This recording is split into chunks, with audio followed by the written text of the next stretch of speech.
എന്താണ് ചോദിച്ചെന്തായിരുന്നു? ജെന്നി എങ്ങനെ ഇതിലേക്ക് വന്ന് പെട്ടു? പെട്ടെന്ന് തോന്നാ പെട്ടല്ല, ഒരുപാട് പെടലുകളിൽ നിന്ന് രക്ഷപ്പെട്ടു. ഞാൻ വന്നത് ശ്രീരാജിന്റെ യൂട്യൂബ് ചാനൽ വഴിയാണ്. അതിലാണ് സെബാസ്റ്റിനെ കുറിച്ചും ക്ലബ് ഹൗസ്. ശ്രീരാജ് ഒരു ലോ ഓഫ് അട്രാക്ഷൻ പുള്ളിക്കാരന്റെ ചാനൽ യൂട്യൂബ് കാണാറുണ്ടായിരുന്നു. പിന്നെയാണ് സെബാസ്റ്റിനെ പറ്റിയും ക്ലബ് ഹൗസിനെ പറ്റിയൊക്കെ പറയാം. എനിക്ക് ക്ലബ് ഹൗസിനെ പറ്റിയൊന്നും അറിയത്തില്ലായിരുന്നു. അതൊന്നും എനിക്ക് വലിയ താല്പര്യം തോന്നിയില്ല വരാനൊന്നും. പിന്നെ വന്നു, ആളെ സംസാരമൊക്കെ കേട്ടപ്പോൾ പറയുന്ന കാര്യങ്ങളിലൊക്കെ ഒരു എന്താ പറയുക കറക്റ്റാണെന്ന് തോന്നി. അങ്ങനെ ആ പറഞ്ഞ നമ്മളെ ശ്വാസത്തെ ശ്രദ്ധിക്കണം, എക്സ്പാൻഷൻ, ശരീരത്തിന്റെ എക്സ്പാൻഷൻ, കോൺട്രാക്ഷൻ, അതൊക്കെ ശ്രദ്ധിക്കാൻ പറഞ്ഞു. അതൊക്കെ ശ്രദ്ധിക്കുമ്പോൾ എനിക്ക് മാറ്റങ്ങൾ അനുഭവപ്പെടാൻ തുടങ്ങി. അങ്ങനെ പിന്നെ ഇത്രയും ആൾക്കാരെ തിരിച്ചറിവിന്റെ ആൾക്കാരുടെ കൂടെ താമസിക്കാനുള്ള ഒരു അവസരം കിട്ടിയപ്പോ അവിടെ വന്നു.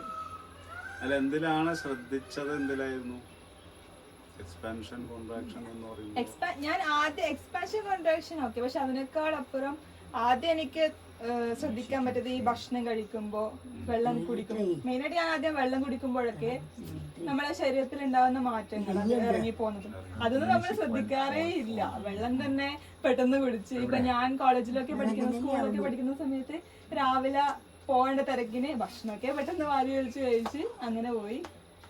പിന്നെയാണ് ഇതിലൊക്കെ കാര്യമുണ്ട്. ഇവൻ ഞാനിപ്പോ പലരോട് ഈ ശരീരത്തിന്റെ പ്രവർത്തനം ശ്രദ്ധിക്കണം എന്ന് പറയുമ്പോൾ അവരുടെ തിരിച്ചുള്ള ഒരു പ്രതികരണം എന്ന് പറയുന്നത് ഇതൊക്കെ നടക്കുന്ന കാര്യമല്ലേ, അതൊക്കെ അങ്ങ് നടന്നോളൂ, നമ്മൾ എന്തിനാ അത് ശ്രദ്ധിക്കുന്നതെന്നുള്ളൊരു ഭാഗമാണ്.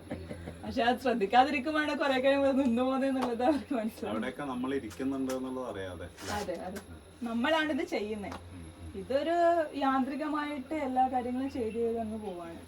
പിന്നെ കുറെ ആഗ്രഹങ്ങളും കുറെ ഉത്തരവാദിത്തങ്ങളും ഒക്കെ ആയിട്ട് അങ്ങനെ പോകും. അപ്പൊ മുമ്പ് ഈ ഇതേപോലെയുള്ള എന്തിലെങ്കിലും അങ്ങനെ വല്ല ആത്മീയതയിലോ അല്ലെങ്കിൽ അങ്ങനെ എന്തെങ്കിലും ചിന്തകളുമായിട്ടോ? പലരും എന്നോട് ചോദിച്ചായിരുന്നു ആത്മീയതയിൽ എങ്ങനെ വന്നു. ആത്മീയത എന്ന് പറയുമ്പോ എനിക്ക് വലിയ എന്തോ ഒരു സംഭവം പോലെ തോന്നി. അങ്ങനെ പള്ളിയിലോ ചർച്ചിലോ അങ്ങനെ അല്ല, ആദ്യം എനിക്ക് ദൈവവിശ്വാസം ഉണ്ടായിരുന്നു. ക്ഷേത്രത്തിലൊക്കെ പോകാറുണ്ട്. കാരണം എന്റെ കുടുംബത്തിലൊക്കെ ആ ഒരു അമ്പലത്തിലൊക്കെ പോയി മറ്റേ ഇതൊക്കെ ചെയ്യുക, പൂജയൊക്കെ ചെയ്യുക, അങ്ങനെയൊക്കെ ഉണ്ടായിരുന്നു.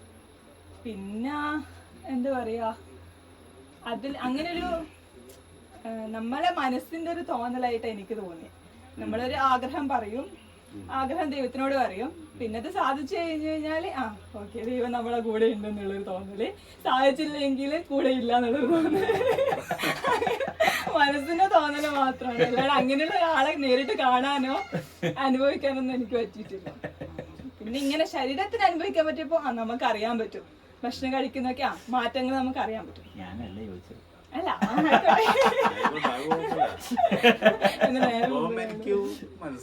അതെ അതെ അതെ അല്ല, ഒരു ക്യാമറ കൂടി ഇരിപ്പുണ്ടല്ലോ, ഒരു ക്യാമറക്കാർക്ക് മനസ്സിലാണല്ലോ ഇത് ഞാൻ ചോദിച്ച ചോദ്യം പോലെയാണ്. എന്തിനാ അങ്ങനെയാണ് ഇങ്ങനെ പെട്ടത് അല്ലേ?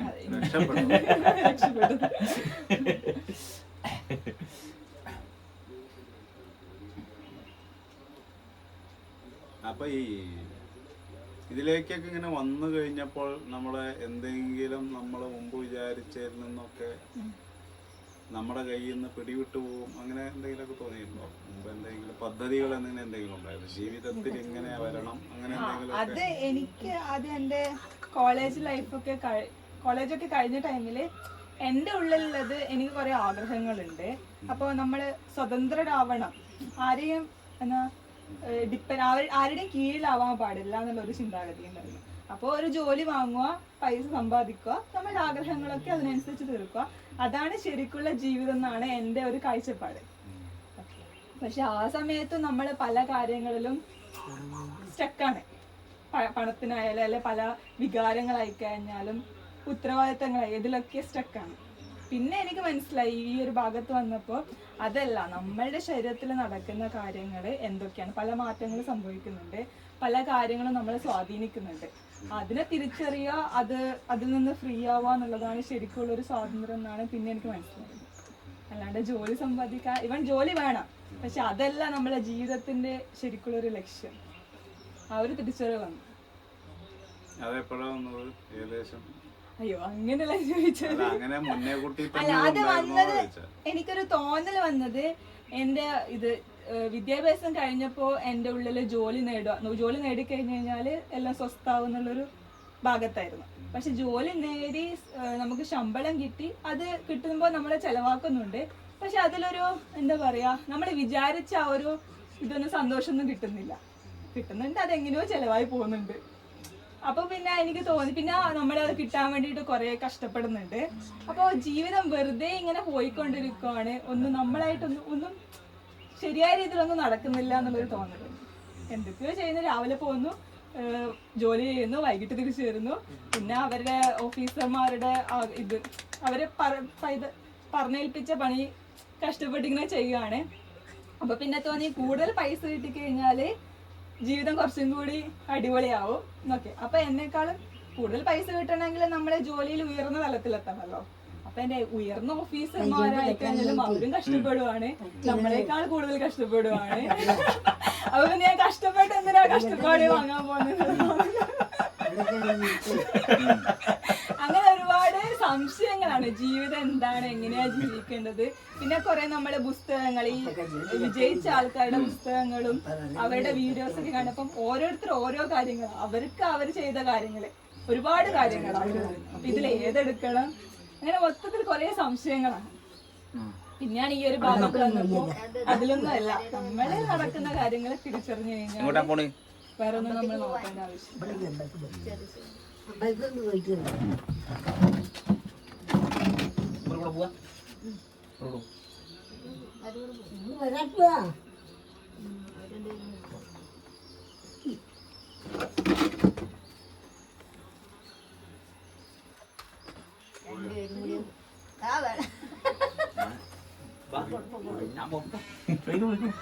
അമ്പലത്തിൽ ചെന്ന് ദൈവത്തിന്റെ അനുഗ്രഹമൊക്കെ മേടിച്ചിട്ടോ, അനുഗ്രഹമൊക്കെ മേടിച്ചിട്ടോ. ലില്ലി വന്നില്ലേ? Take the video also. അപ്പോ അതാണ് കാരണം. അപ്പൊ ജോലി വേണ്ട, പണിയെടുക്കാൻ വയ്യ. ശരിക്കും എന്നെ ആകർഷിച്ച ഒരു കാര്യം,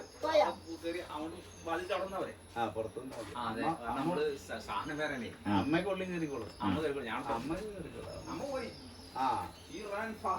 അവിടെ അത്താണിയില്ലേ, കല്ലത്താണിയില്ലേ, അതുവരെ പോവാം. അതാ പൊതുവഴിയാണ്. ആ കല്ലത്താണി കിടക്കാതിരുന്നാ മതി, അവിടെ മാപ്പിളകളുണ്ടാക്കും. കടന്നാൽ ബാക്കി അവർ കടത്തിക്കോളൂ. ഈ ഒരു കാര്യം ചടങ്ങിന്റെ ഒരു പ്രശ്നം. അതെ അതെ, ശരിക്കും സത്യം പറഞ്ഞാൽ അങ്ങനെയാണ്. അതായത് പുള്ളിക്കാരൻ പറഞ്ഞില്ല, നമ്മളായിട്ട് ഒന്നും ചെയ്യണ്ടെന്ന് പറഞ്ഞ കാര്യമാണ് എന്നെ ആദ്യം ആകർഷിച്ചത്. നമ്മളൊന്നും ചെയ്യണ്ടല്ലേ. പിന്നെ മനസ്സിലായി നമ്മൾ എപ്പോഴും ചെയ്തുകൊണ്ടിരിക്കണം, ചെയ്യാതിരിക്കാൻ പാടില്ല, അവിടെയാണ് നമുക്ക് പണി കിട്ടുന്നത്. പിന്നെ എനിക്ക് മടിയുണ്ടായിരുന്നു, പക്ഷെ ഇപ്പൊ എനിക്ക് ജോലിയൊക്കെ കുറച്ചും കൂടി ആസ്വദിച്ച് ചെയ്യാൻ പറ്റുന്നുണ്ട്. ഇപ്പൊ നമ്മള് വേറെ ഇതിന്റെ ആയിട്ട് യൂട്യൂബിന്റെ കാര്യങ്ങൾ വർക്കുണ്ട്, അതല്ലാണ്ട് വീട്ടില് നമ്മൾ ഭക്ഷണം പാചകം ചെയ്യുന്നൊക്കെ ശരിയായിട്ട് ആ ഒരു, അല്ലെങ്കിൽ ഞാൻ എന്തെങ്കിലും ഒരു പുതിയൊരു സാധനം ഭക്ഷണം ഉണ്ടാക്കണമെങ്കിൽ യൂട്യൂബിലൊക്കെ വീഡിയോ ഉണ്ട്, അതിലുള്ള ഓരോ സ്റ്റെപ്പ് ഉണ്ടാവല്ലോ, ഇന്നതൊക്കെ ചേർക്കണം, അതൊക്കെ യാന്ത്രികമായിട്ട് ചെയ്ത് ഒരു സാധനമാണ്. പക്ഷെ ഇവിടെ നമ്മൾ അതിനെ ആസ്വദിച്ച് അതിന്റെ മണമൊക്കെ അറിഞ്ഞ് ചെയ്യുമ്പോ അതിന് വേറൊരു, ആ ജോലിക്ക് തന്നെ ഒരു രസമാണ്, ഉണ്ടാക്കിയ ഭക്ഷണവും രസമുണ്ട്. അങ്ങനെ ഒരുപാട് കാര്യങ്ങള് പണിയെടുക്കുന്നതിന്റെ ഗുണം അറിഞ്ഞത് എല്ലാ ഭാഗവും തുറന്ന് കിട്ടുമ്പോ. അതെ അതെ അതെ അതെ അതെ. പിന്നെ അങ്ങനെയുള്ള ആൾക്കാരുടെ കൂടെ നമ്മൾ ചെയ്യുമ്പോ അതിന് വേറൊരു രസമാണ്. നമ്മളവിടെ പുഴയിൽ പോയി ഡാമൊക്കെ കെട്ടുമ്പോ അടിയിൽ വെള്ളത്തിനടിയിൽ പോയി കല്ലൊക്കെ എടുത്ത് വന്ന് സെറ്റ് ചെയ്യാണ്, അതൊക്കെ ഒരു രസമാണ്. അതായത് പരിപൂർണമായിട്ട് ആത്മാർത്ഥതയിൽ പങ്കാളിയാകുക, പരിപൂർണ ആത്മാർത്ഥതയിൽ ചെയ്യുന്ന ജോലിയിൽ അർപ്പണമുണ്ട്. അതൊരു കല്ലുപൊക്കി ഇങ്ങോട്ട് മാറ്റുന്നതാണെങ്കിലും അതിലും ഒരു ആരാധനയുണ്ട്. ആരാധന തന്നെയാണ് ഉള്ളത്, മൊത്തത്തിൽ ആരാധനയാണ് എല്ലാത്തിലും ഉള്ളത്. അതെ അതെ അതെ. അതിൽ എനിക്ക് തോന്നിയത് ആരാധന തന്നെ ജോലിയായിട്ട് കാണുമ്പോഴാണ് പ്രശ്നമാകുന്നത്. അതെ. എല്ലാ ജോലിയും ആരാധനയായിട്ട് കണ്ടോ കുഴപ്പമില്ല, ആരാധന ജോലിയായിട്ട് കാണുമ്പോ പ്രശ്നമാവും. അതെ അതെ അതെ. ഇന്ന് ആരാധിച്ചില്ലല്ലോ എന്ന് ചിന്തിക്കുമ്പോഴാണ് കുഴപ്പം. ഈ ചെയ്യുന്ന മുഴുവൻ ആരാധനയാണെങ്കിൽ ജോലിയായിട്ട് കാണുമ്പോ. അതെ അതെ അതെ.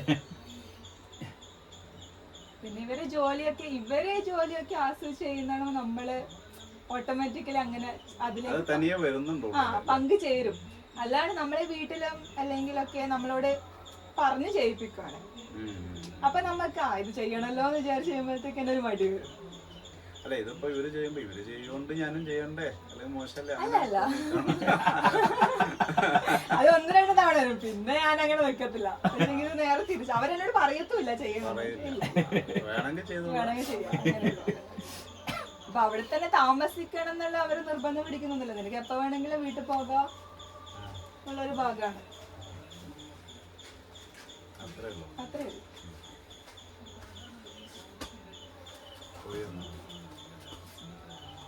പട്ടവിടെ വെച്ചിട്ട് മൂപ്പര് വരുന്നത് ഒറ്റടിക്ക് കണ്ടേ, പിന്നെ ഒന്നും നോക്കില്ല, ഒറ്റ ചാട്ടം ഒറ്റ ഓട്ടോ.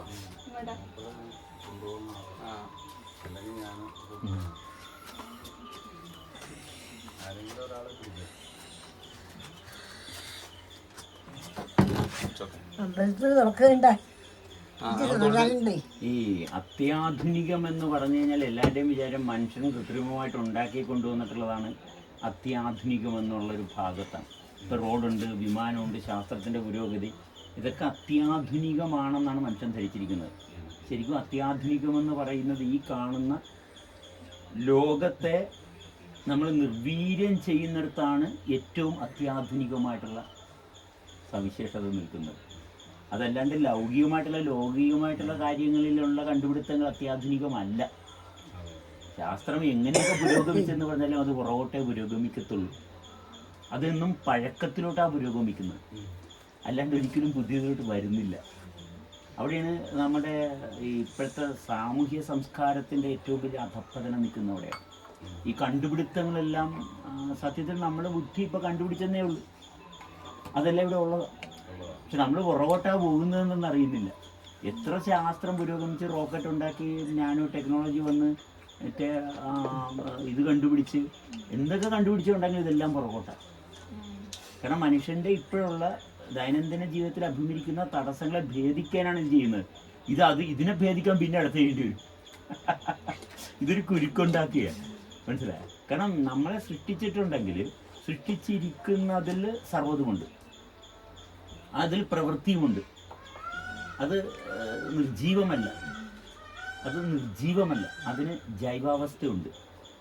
ആ പ്രവർത്തനത്തിൽ നമ്മൾ ശ്രദ്ധിക്കുമ്പോൾ നമ്മൾ അത്യാധുനികതയെ പരിചയപ്പെടുക, ഏറ്റവും നവീകരിച്ച അവസ്ഥ നമ്മുടെ അനുഭവത്തിൽ വരികയും. ഈ ധർമ്മമാണ് സനാതനധർമ്മം, അത് നിലനിൽക്കുന്നതാണ്. അതിനെ വിശദീകരിക്കുന്നതാണ് ഇപ്പം ഇവരെ പോലെയുള്ള ആൾക്കാർ ഈ വെളിച്ചപ്പെടൽ, വേദാന്തം, എന്തൊക്കെയാണ് പഠിച്ചിട്ടുള്ളത്. ഇത്രയോ പുസ്തകങ്ങൾ, ഇത്രയല്ല എത്ര ആയിരക്കണക്കിന് ഗ്രന്ഥങ്ങളുണ്ടാവും. ഇതെല്ലാം പഠിച്ചാൽ കിട്ടുന്നത് ഈ പറയുന്ന അത്യാധുനികതയിലോട്ടുള്ള ശ്രദ്ധ വരികയും. ഈ ഒരു പാണ്ഡിത്യം വലിയൊരു നിധിയാണ്. പക്ഷെ ഈ നിധി തന്നെ നമുക്കൊരു ശാപവും. കാരണം ഇത് ഉപയോഗിക്കേണ്ടതുപോലെ ഉപയോഗിച്ചില്ലെങ്കിൽ അതാണ് ഏറ്റവും വലിയ നാശം ഉണ്ടാകുന്നത്. കുളിച്ച് വൃത്തിയായി എന്ന് പറയുന്ന ഒരു ചിന്തയിൽ വൃത്തിയാവുമോ? വൃത്തിയായാൽ ആ വൃത്തിയുടെ ഫലം ഉണ്ടാവും. ഞാൻ സോപ്പ് തേച്ച് കുളിച്ച് വൃത്തിയായിട്ടുണ്ട് എന്നും പറഞ്ഞാൽ ഞാൻ പലയിടത്തും കയറി ചെന്നാൽ വൃത്തിയാകത്തില്ല. വൃത്തി എന്ന് പറയുന്നത് തന്നെ നമ്മളിലുള്ള ഒരു സവിശേഷതയോടുള്ള ബന്ധമാണ്. ആധ്യാത്മികതയിൽ വരുമ്പോൾ ഈ പറയുന്ന ഒരു ഇതല്ല, നമ്മൾ ഈ പറയുന്ന പോലെ തുറന്ന് ജീവിക്കുക എന്ന് പറയുന്ന ഒരു ഇതില് പ്രശ്നം തന്നെയാണ്. കാരണം ഇപ്പോൾ ഭഗവത്ഗീതയിൽ പറയുന്നു എല്ലാവരോടും സ്നേഹിക്കാൻ പറയുന്നു. ഞാൻ ഭഗവത്ഗീത പഠിച്ചിട്ടുണ്ട്. എന്ന് ഗീതയോടെ എല്ലാവരോടും അദ്വേഷ്ട സർവഭൂതാന മൈത്ര കരുണയവച എന്നൊക്കെ പറഞ്ഞു, എല്ലാവരോടും ഭൂതജാലങ്ങളോടും മിത്രമായിട്ട് കാരുണ്യത്തോടു കൂടിയിട്ട് ഇരിക്കുക എന്നൊക്കെ പറഞ്ഞ സംഭവമൊക്കെ ശരിയാണ്. അത് കഴിഞ്ഞിട്ട് ഇപ്പോൾ അടുത്തയാൾ എന്ന് പറയുന്നത് അതെ തുല്യനന്ദാസ്തുതിർമൗലി ശീതോഷ്ണ തുല്യതയിലും നിന്ദയിലും സമദർശിയായിട്ടിരിക്കുന്നതൊക്കെ പറഞ്ഞു കഴിഞ്ഞിട്ട് അദ്വേഷ്ട എന്ന് പറഞ്ഞിട്ട് വിദ്വേഷം പാടില്ല, മിത്രമായിട്ട് കാരുണ്യത്തോടു കൂടി ഇരിക്കണം എന്നൊക്കെ പറഞ്ഞു. നിങ്ങൾ ആ ഭഗവത്ഗീത ഒക്കെ മാറ്റി വെക്കുന്നു പറഞ്ഞു കഴിഞ്ഞാൽ ആ ഭഗവത്ഗീത പൊട്ട തെറ്റാണെന്ന് പറഞ്ഞു കഴിഞ്ഞാൽ അപ്പൊ ആ പറഞ്ഞവനോട് ദേഷ്യപ്പെടും. ഭഗവത്ഗീത പറഞ്ഞിരിക്കുന്നതാണ്, ആരോടും ദേഷ്യപ്പെടരുത്. അത് പൊട്ട തെറ്റാണെന്ന് പറഞ്ഞു കഴിഞ്ഞാൽ അപ്പൊ അവനോട് പോയിട്ട് പടി എടുത്തിട്ട് ഇയാൾ ഭഗവത്ഗീത മനസ്സിലായിട്ടില്ല സംഭവം. അവർക്ക് ആവശ്യം അനുകൂലമായ കാര്യങ്ങൾ മാത്രം എടുക്കുക, ബാക്കിയുള്ളതൊക്കെ വിട്ടുകളയുക. അപ്പൊ അതായത് ആ ഒരൊറ്റ ഇതുകൊണ്ട് അപ്പൊ ഭഗവത്ഗീത മനസ്സിലായിട്ടില്ല എന്ന് പറയുന്നതും ഇയാള് പിന്നെ ഭഗവത്ഗീത തുടരുത്, അയാൾ വലിച്ചെറിയുന്നതാണ് നല്ലത്. ഭഗവത്ഗീത തൊട്ടിട്ട് ആ ഭഗവത്ഗീത കുറ്റം പറയുന്നതോടുകൂടി കൂടി തല്ലാൻ പോണം. ഭഗവത്ഗീത അറിഞ്ഞിട്ടില്ല എന്താണെന്ന് അറിയില്ല, അതുകൊണ്ട് ഇപ്പൊ അതിനെ കുറ്റം പറഞ്ഞാലും ഇല്ല പ്രശ്നം എന്ന് പറയാം. അത് ആധ്യാത്മികത. പൊളിറ്റിക്സിലാണെങ്കിൽ അതിനൊരു പൊളിറ്റിക്സ് ഉണ്ട്, അതിനൊരു സമൂഹം നിലനിർത്തേണ്ട, അതിനൊരു പ്രതിരോധം വേണം, അത് വേറെ വിഷയം. പൊളിറ്റിക്സിന്റെ തലത്തിൽ, ആധ്യാത്മിക തലത്തിൽ ഇങ്ങനെ പറയുമ്പോൾ അങ്ങനെ ചെയ്യും. രാഷ്ട്രീയം വരെ ആത്മീയത വരെ പൊളിറ്റിക്സുകാരനായിട്ട് നിൽക്കുന്ന സമയത്ത് പൊളിറ്റിക്സ് അത് പറയാം. അപ്പോൾ നമ്മൾ ഇവിടെ ഇരിക്കുന്ന സമയത്ത് ഒരു 4-5 പട്ടികൾ കടിക്കാൻ വരുമ്പോൾ നമ്മൾ ആരെങ്കിലുമൊക്കെ എന്തെങ്കിലുമൊക്കെ കിട്ടിയിട്ട് ഓടിക്കും. അത് വേണം. അത് അവിടെ നമ്മൾ ഈ ഇത് പറഞ്ഞിട്ട് ഇരുന്നിട്ട് കച്ചവടം ചെയ്യണം. അതെ അതെ അതെ അതെ. അപ്പൊ അതിൽ ഈ സംഭവം ഉണ്ട്. അപ്പൊ അങ്ങനെയൊക്കെ ഈ പ്രശ്നമുണ്ട്. പുസ്തകമായി അതിലും കുടുങ്ങി കിടക്കുക ആളുകളെ.